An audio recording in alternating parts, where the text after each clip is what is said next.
সারা বাংলাদেশে বিএনপির যে চাঁদাবাজ, এখান থেকে তো ছাত্র শিবির অনেকটা ভালো আছে। তারা তো ত্যাগের রাজনীতি করে।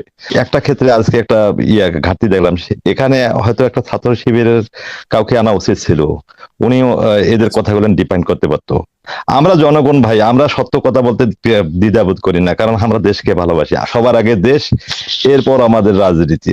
রাজনীতিবিদরা তো এত দূরাচার হয়ে গেছে, তারা তাদের নিজের কথাগুলো সুন্দরভাবে গুছিয়ে বলে এবং কাজে তারা ঠিক থাকে না। কাজের সাথে তাদের কথা কখনোই মিল থাকে না।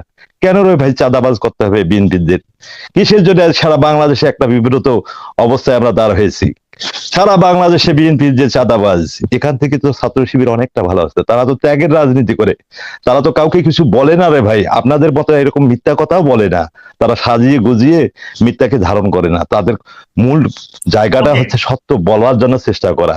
সেখানে আপনার তারা সত্যকে বারবার প্রতিষ্ঠিত করবার চায়। এই ক্ষেত্রে আমার মনে হয় ফখরুল ভাই, একজন ছাত্র শিবিরকে আনা উচিত ছিল এদের কথাকে ডিফাইন করার জন্য। ধন্যবাদ।